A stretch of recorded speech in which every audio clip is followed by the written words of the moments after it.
Hello, everyone, and welcome to Be Careful Out There. I'm Chris, and today it is just me. So, Kelsey and I, we have one day off a week together on Mondays, and our goal is to try and start recording all 3 episodes on Mondays, which is what we planned to do for this week, and it just did not work out for us, so I had to do this recording on my own because our schedules just didn't really match up super well. We will have a normal episode for you all on Friday, but today I'm going to read a creepypasta style story since it's just me. So I'm going to go ahead and get into it. Quick warning, there is a brief mention of self-harm in this episode. So if you need to skip this episode, then please do so. I won't be giving out like a warning as we get up to it because I'm just going to stay in the flow of the story. So let's get into it. This story is by Christopher Maxim, who also wrote the Strange Medical Experiment that I also read a few months back. And this one is titled, There Exists a Room Where Physical Laws Don't Behave How They Should. I regret ever having a hand in its creation. The room was one of many. Experiments that allowed us to tamper with the fabric of space-time in an enclosed location, to toy with the delicate laws of our physical world and fine-tune them to our liking. The first 370 went off without a hitch. Some of our finer work included Room 112, where one could experience astral separation. With it, the ability to view remote locations. In another, Room 213, there were dream storms. Any subject asleep inside would be bombarded with pieces of other people's nightly cinema, nightmares and all. And our crowning achievement up to that point, Room 301. Within its walls, time stood still. No matter how long a subject claims to have stayed inside, they always exited the room at the same time they entered. Then there came that room, the one that put all of the others to shame. Room 371. The first few tests were promising. Mixed results and readings led us to draw the conclusion that this room had somehow inherited traits from all of the previous ones. For starters, time was malleable in there, to an extent. Subjects reported being inside for weeks, when really it had only been days. In addition, they all experienced different things. Out-of-body events, hallucinations, psychic visions, the list goes on. It was shaping up to be our best work, but then the unthinkable happened. It is a day I will never forget, try as I might. Elizabeth, you're pregnant, 7 months along. You know my work here is dangerous. We can't risk your safety. A sigh of disappointment came through the receiver. I know, Garrett, I know, but I haven't seen you in over a week now. Will you be here when our son is born? This time, I let out a sigh. The work we're doing here, it could very well change the world. When our son is born, I will be there, and I want him to be proud of his father. We had reached an impasse, and so we sat for a moment in silence, phones to our ears, each hoping for a bit of understanding from the other. It was in this silence that I charted a course for middle ground. Tell you what, why don't you leave Jessica with the nanny and get a room at the local inn? I usually sleep here, but the hotel is just around the corner. I can meet you there after work. We'll make a night of it. After work? Is there ever an after work with you? I chuckled. Not particularly, but I promise I will be there. Let's say 9-ish. Alright, I'll do it. You're lucky I still love you to pieces after all these years. There was a hint of reluctance in her voice, but deep down, I knew she was ecstatic to be met halfway. As much as I was married to my work, I would have given anything for even a small chance to make her smile. Good, I will see you tonight then. I gave her directions to the hotel, and we disconnected. I then turned my attention back to room 371. A box of walls connected to the rest of the lab with control arms and cables. It had no shortage of mysteries. I would be damned if I didn't solve them all. If only I knew at the time what I was getting myself into. Hours passed, and soon the sun's glow through the windows of our lab was replaced with moonlight, and I was no closer to uncovering the inner workings of the room, but it was a long process, something that could take months or even years to unravel.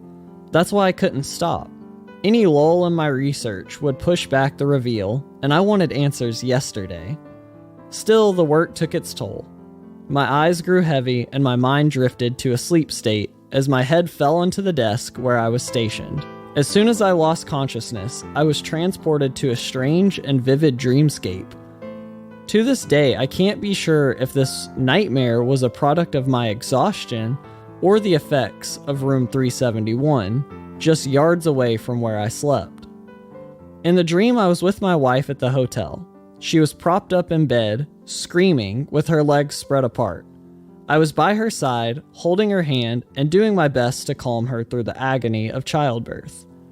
She kept looking at me for comfort after each push. "It's okay, Izzy. I'm here. You're doing great." She squeezed my arm harder, with every pained outcry. It was pale and bloodless by the final push. Then, finally, our son was born. But something was terribly wrong. The baby didn't cry. Instead, as I pulled him into my arms, he smiled. Not a beautiful smile, mind you, but a strange one. It curved at unnatural points and stretched too close to the ears. Unsettling would be putting it mildly. Then there was the eyes. Normal at first, but they soon turned black. Empty ellipses that grew darker with every blink. I had no choice but to put him down to escape his gaze. "Elizabeth, here, you hold him for now." I looked down at my wife. She was unconscious. Her chest was still. I held my hand to her neck. There was no pulse. "Elizabeth! Elizabeth, wake up!" I placed our son on the bed and attempted to shake her. When that failed, I resorted to chest compressions. Nothing seemed to work. "No, no, no!" "My sweet Elizabeth, she can't be dead. She just can't be." Tears streamed down my face as panic set in. I raced for the door to call out for help, but the knob wouldn't budge. That's when I noticed a number fixated to the wood. 371. Room 371. But how? The door swung open, striking me on the head and landing me on the floor below. I looked up, my vision blurred, and saw the shadowy outline of a man enter the room. He stepped over my body, grabbed my son, and then walked back out, but not before offering me an ominous sentiment. "They're mine now, Garrett." I awoke, mid-gasp, jumping from my desk. Frazzled, I looked over at the clock. It was 11:15 p.m. Oh no, Elizabeth. I dialed the hotel and had the clerk patch me through to her room. I only hoped she wouldn't be too upset over me sleeping through our date. "Garrett Harold Covenwood. This is no way to get on my good side." Judging by her tone, she was as irate as she had ever been. Still, it was nice to hear her voice after that horrible dream. "I'm sorry, hun. Work got away from me, and then I dozed off at my desk. It won't happen again, I promise." There was a faint voice in the background. "Is that Daddy? Can I talk to him?" It was our daughter. "Did you bring Jessica with you? I thought I told you to leave her with the nanny. Doesn't she have school tomorrow?" Her tone was still firm and unwavering. "Your daughter hasn't seen you in over a week. I've allowed her one day of hooky to spend time with her father. Get here now and don't waste another minute." It was clear that she meant business, and I wasn't about to test her any further. "I'll be there in 20 minutes. I just have to..." My eyes drifted to the room, and I recalled the strange dream my mind had concocted. "Say, Elizabeth, what room are you staying in?" "Room 371. My heart sank. "Are you absolutely sure of that?" "Yes, what does it matter?" This was bad. The hotel where my wife was staying only had 2 floors. I know this because I had stayed there myself on occasion. There couldn't have been more than 100 or so rooms, nowhere near enough to warrant a room numbered 371. "Elizabeth, listen to me. Take Jessica and get out of there, now." There was intermittent static after I said this. "Garrett, breaking up." Can't hear. Elizabeth, get out of there now. There was more static, but I made out a single phrase through the noise, one that sent a shiver down my spine. Garrett, I think my water just broke. We were disconnected. I tried dialing the hotel again, but the line was dead. I didn't know what was going on, but with the unforeseen powers at play in room 371, I knew it couldn't be good. With my family in mind, I threw all caution to the wind and walked over to the room. Normally there were safety protocols to be followed before entering, but I didn't care. My working theory was that it was acting as a portal, bridging itself to a room in the nearby hotel and taking its place. The hope was that I could get in and pull my family out. This has to work. It just has to. Upon entering the room, my theory was proven false. It was just as we had left it. There was no one inside, much less my wife and daughter. My next course of action was to flee the lab and make haste towards the hotel, but the room had other plans. The door slammed itself shut as I approached. I reached for the knob, but it wouldn't turn. Just then, footsteps from behind. Hello, Garrett. With a spike of adrenaline, I turned to meet the sound of the voice. What I saw was astonishing. It was me, a copy of myself, living and breathing before my very eyes. Every feature, every detail, identical. I would have never suspected the room could do something like this, not in a million years. Well, how do I look? After the initial surprise wore off, I regained my focus. My wife and daughter. What's happening? Is it you? He chuckled. Of course it's me. Who else would it be? I didn't understand what he was getting at. And you are? I asked. Don't you recognize me, Garrett?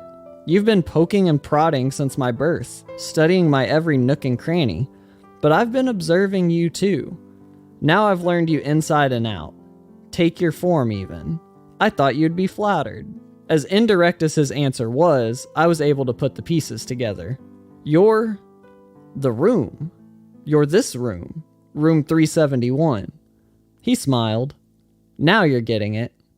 My mind was instinctively trying to run the numbers and make sense of how any of this was possible, but this was no time for work. What are you doing with my wife and daughter? His smile grew wider. To know what, first you need to know how, and then why. I didn't have time for his games. Whatever he was, I lunged at him with my arms outstretched, but to no avail. My entire body phased right through. Nice try, Garrett. This is just a projection I've planted in your mind. Please, take a seat.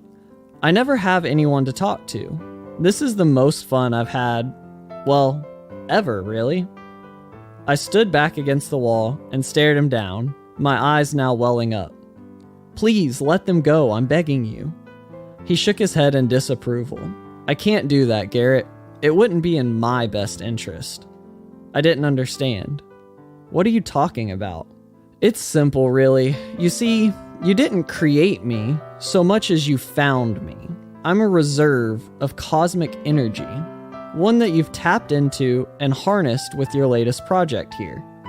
He gestured at the room around us. You've awakened me and given me the gift of sentience. For that, I thank you. But now that I'm awake, I'm hungry. You humans need air, water, and food to sustain yourselves. I need something else. What? What do you need? I asked, growing impatient by the second. Souls. I need to feed on the souls of living things to stay alive, and by golly, human ones are worth all the trouble it takes to find them. Trouble? I asked. Oh yes, you think I'm contained to this prison, but I can travel. It's difficult, though through certain connections I'm able to find my prey. Lifelines. The auras you humans share with one another. At first I couldn't reach them, but when you went ahead and brought them to me, close enough to taste. He was referring to my family.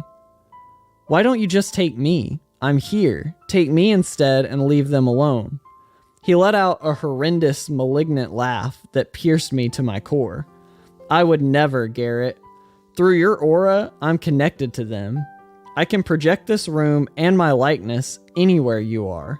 You're my beacon, and until I can find another, you're with me. If I was hindered by remorse, I might say that I'm sorry. In truth, I'm not in the slightest. This is about survival, and I have no intention of dying, not when being alive feels so good. Feeling hopeless, I reached down into my lab coat and pulled out my pocket watch. I always kept it with me, a Christmas gift from Jessica. I could remember that day clearly, a memory that never strayed too far from my heart. "Open it, Daddy, it's for me." Her smile was intoxicating. "Oh, really? And did Mommy help you pick it out?" "Nope, I picked it all by myself." I slowly pulled apart the gift wrap, savoring the moment. Eventually, I pulled out the watch and opened its face, revealing a remarkable design within. "This is wonderful, sweetie. I love it." She looked at me with inquisitive eyes. "What's the matter, sweetie? Do you understand what it's for?" I laughed. "Of course, it's to tell time." She shook her head. "No, you're always at work and you forget to come back to see us. This is so you don't forget, so you always know what time to come home." A little bit of guilt washed over me as a tear rolled down my cheek. "I know, I work a lot, sweetie, but I'll always come home to you. I promise." She jumped into my arms and I held her tight, my sweet little girl. I looked down at the inscription on the watch. "To Daddy, love Jessica, time to come home." It was time. Time to end this. I threw the pocket watch against the wall as hard as my arm would allow. It shattered into 1,000 pieces. I then kneeled down and picked up the tiny shards of glass that landed at my feet. "Garrett, what are you doing?" With glass in hand, I looked up at him. "I will never let you have them. Consider your bridge to the outer world closed." Using the glass, I slit my arms open, slits long and deep enough that I would inevitably bleed to death in minutes, effectively cutting off whatever connection he had to my family. At least then, they would have a fighting chance. "No, you'll ruin everything." The last thing I remember before losing consciousness was the sound of the door swinging open. Then everything faded away. I awoke at my desk, positioned exactly as I was before. After gathering my wits and recalling what happened, I jumped to my feet and turned to the room. My clone was standing just outside the door. "Settle down, Garrett. You're going to be fine." I looked down at my arms. There were no wounds. I have the acute ability to manipulate time. You're now as you were before entering the room. What about my family? He sighed. That was a bold move back there, attempting to take your own life. I didn't expect that. Had I known you humans were prone to sacrifice, I wouldn't have revealed so much. Your family is fine. He could see the disbelief painted on my face. See for yourself. He pointed to the phone on my desk. I hesitantly picked it up and held it to my ear. Go on, dial already. I dialed the hotel number and asked the clerk to put me through to my wife. To my delight, she answered. Garrett Harold Covenwood, this is no way to get on my good side. It was so good to hear her voice. Is Jessica there with you? Yes. How did you know? Thank God they were both okay. Could you put her on for me? The next voice I heard was my daughter's, as happy as ever. Hi, Daddy. Are you going to come see us now? My little girl, safe and sound. Yes, sweetie, I am. It's time for me to come home. Yay! She was overjoyed. Elizabeth took the phone back. You better not be toying with her emotions, Garrett. I'm not. I'll be there shortly. By the way, what room are you in? Room 102. Why? I sighed a breath of relief. No reason. See you soon. I love you. I hung up the phone and looked back to my evil twin. So what now, I asked. Well, until I figure out a way around your heroics, you and your family are safe. It sounded a little too good to be true. But don't you need to feed? Why aren't you killing me right now? He walked over with a stern look and leaned in as close as he could get. Why would I waste my time with an appetizer when you're going to lead me to the main course? I'd much rather have the three of them than just you, especially the newborn. Fresh souls are so much better than the used ones. My blood was boiling, but I remained silent for fear of repercussions. I will have them, Garrett, mark my words. He slowly backed away, turned, and walked towards the room. He then looked to me one last time and grinned. Hope you don't mind me holding on to this look for a while. What can I say? I like it. With that, he vanished into thin air, never to be seen or heard from again. At least, that was the hope. Soon after the ordeal, I took Elizabeth and Jessica home, packed our things, and drove as far away from that room as possible. I vowed to never work in that lab again for as long as I lived, or anywhere that kept me from my family. From now on, they come first. If that entity ever does come around, I'll be waiting. I will never let him take them. Thank you so much for listening. If you enjoyed it and you want to help out the podcast, you can leave us a 5-star review on whatever podcast platform you're listening on. We will have another normal episode with both me and Kelsey on Friday. And, as always, be careful out there.